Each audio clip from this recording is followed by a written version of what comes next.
படிப்பில் சாதிக்கணும் தான், படிப்பும் சாதனை தான், அதை நான் மறுக்கலை. பட் அதுக்காக பர்டிகுலராக ஒரே ஒரு படிப்பில் மட்டும் நம்ம அச்சீவ் பண்ணியே ஆகணும் அப்படின்னு நினைக்கிறது ஒன்றும் சாதனை கிடையாது. ஒரே விஷயத்தை பற்றி திரும்ப திரும்ப யோசித்து யோசித்து உங்கள் ஆங்ஸைட்டியை ஏற்றிக்காதீங்க.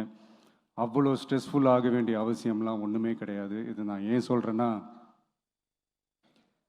நீட்டு மட்டும் தான் உலகமா?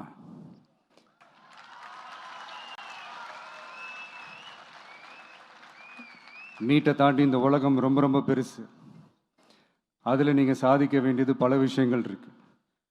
அதனால் இப்போவே உங்கள் மைண்டை ரொம்ப ஸ்ட்ராங்காக வச்சுக்கோங்க, டெமோக்ராட்டிக்காக வச்சுக்க கற்றுக்கோங்க. ஏன்னா டெமோக்ரஸின்னு ஒன்று இருந்தால் தான் இந்த உலகமும் சரி, இந்த உலகத்தில் இருக்கிற எல்லா ஃபீல்டும் சரி, ஒரு ஃப்ரீடமாக இருக்க முடியும். அது மட்டும் இல்லை, ஒரு முறையான ஒரு டெமோக்ரஸி இருந்தாலே போதும், எல்லாருக்கும் எல்லாமும் ஈக்குவலாக கிடைக்கும். அதனுடைய ஃபஸ்ட்டு ஸ்டெப்பாக உங்கள் வீட்டில் இருக்கிற எல்லாருக்கிட்டையும் சொல்லுங்கள், அவங்கவுங்களுடைய ஜனநாயக கடமையை ஒழுங்காக செய்ய சொல்லுங்கள்.